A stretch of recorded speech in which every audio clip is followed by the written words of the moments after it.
Thank you to everyone and good morning. I will be talking about intimate partner violence among pregnant adolescent couples and the intersections between intimate partner violence and women's health in this population. And I have visuals. Intimate partner violence is, as we've been talking about, a serious social and health problem in the U.S. And to give you a sense of the scope, every year 5 million women and 1 million men report being victimized by intimate partner violence at a cost of almost $6 billion a year to health systems, mental health systems, and lost productivity. When I talk about intimate partner violence, intimate partners, I'm talking about current or former heterosexual or same-sex spouses, partners, or dates, and violence as the perpetration, attempt, or threat of physical, sexual, or psychological force with the potential for causing death, disability, injury, or harm in some way. I want to talk a little bit to just give you a sense of what type of intimate partner violence I'm talking about, because people talk about different types of violence, and they have different dynamics. The first type, which is probably the type that we've been talking about a lot and that people typically think about when they think about intimate partner violence, it has been called intimate terrorism. So this is really typically men perpetrating against a female partner. It's about coercive control and about domination, so using violence to dominate your partner and control their lives. And the second form of violence that people talk about is violent resistance. So this is when women who are living under intimate terrorism fight back in some way. This is self-defense or defense of others in their household and their family from the intimate terrorism that's been ongoing. And the third type, which is what I'll be talking about when I talk about pregnant teens, is situational couple violence. So intimate terrorism is what you see when you talk about, when you do research on ER populations, domestic violence shelter populations, the criminal system, criminal justice system. That's what you see. That's the intimate terrorism. Situational couple violence is what you see in large public health surveys or general social surveys of wide populations, community populations, and it looks different than intimate terrorism. This is gendered differently. Men and women tend to perpetrate this type of violence in relationships at about the same rates. And so I want to give you a sense that this is what I'm going to be talking about as a public health researcher in the samples that I'm going to talk about. So historically, research and interventions have been based on a paradigm of male batter or female victim, which is the intimate terrorism model. But when we look at large populations, we see that women are actually slightly more likely than men to perpetrate IPV in relationships using situational couple violence and use such acts more frequently. And just to go back and explain a little more, situational couple violence is when conflict in a relationship escalates to the point of violence, that it's less about coercive control and more about escalation of conflict in a relationship. But even in situational couple violence, men are more likely to inflict injuries than women. Male and female perpetrators of this type of violence name similar motivations: not being able to get their partner's attention, anger, controlling their partner, as well as retaliation and self-defense.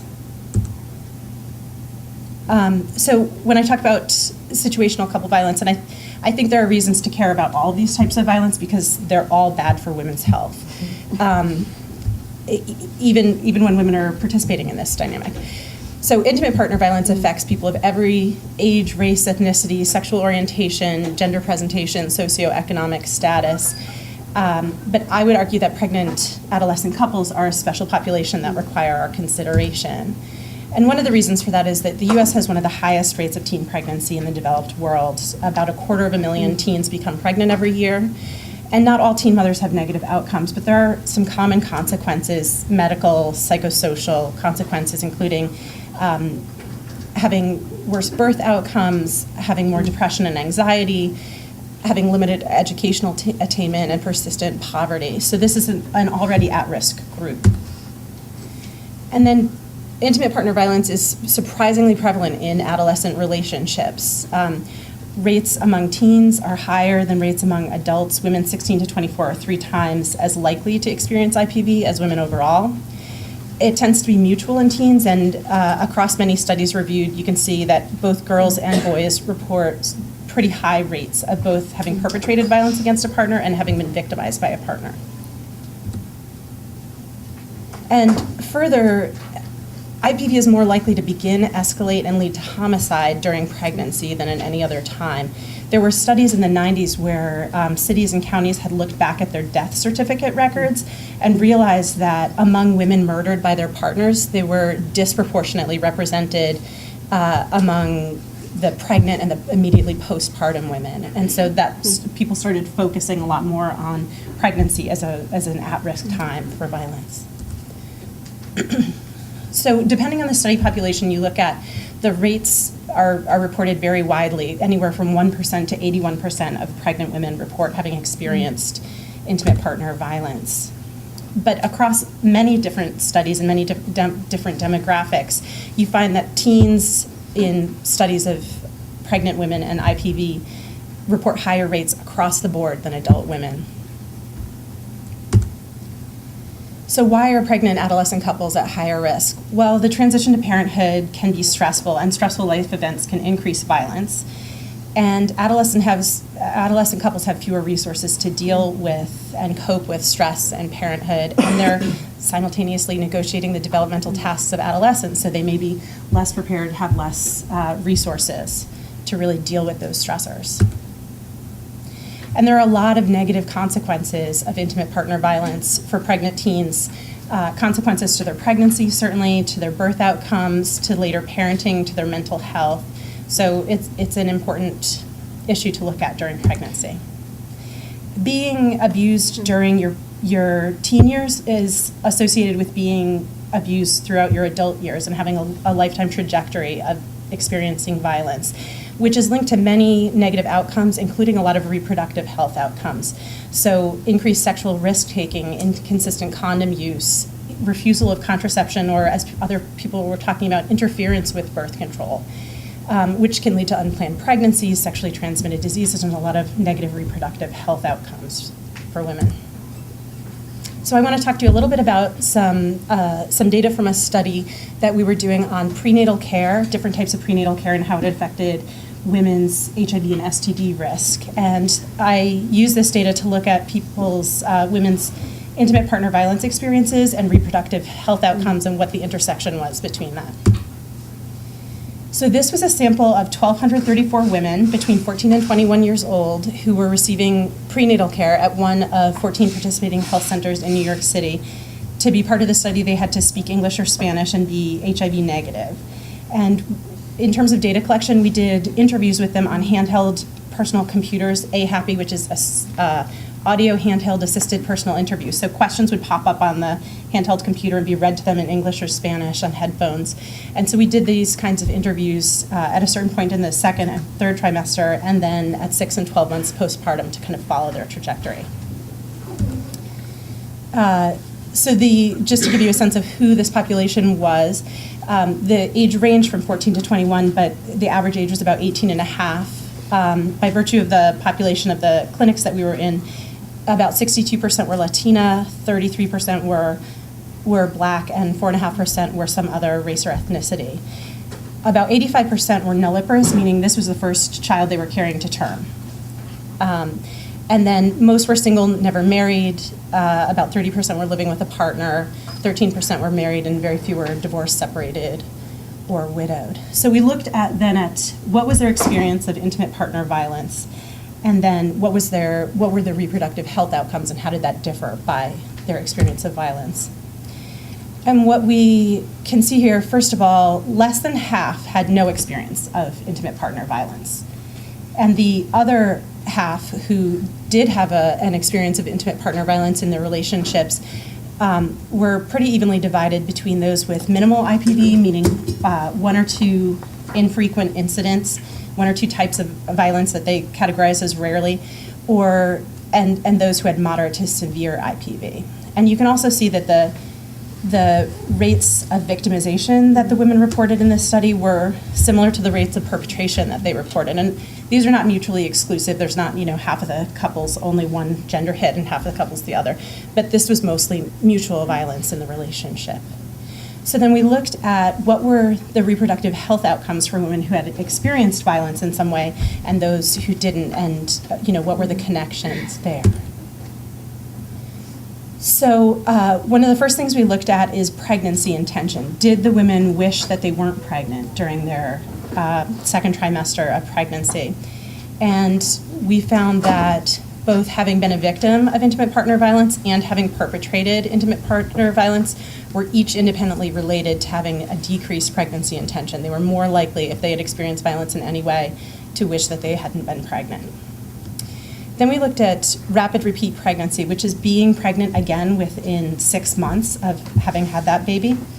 And so that's bad for a couple of reasons. One, it has negative effects on the next pregnancy. You're more likely to have preterm labor, low birth weight, complications to the pregnancy. It's also bad for women's bodies to not give the time to heal between pregnancies, and is an additional stressor. To be 14, for example, and have 2 babies within that short a period of time is a lot of additional stress.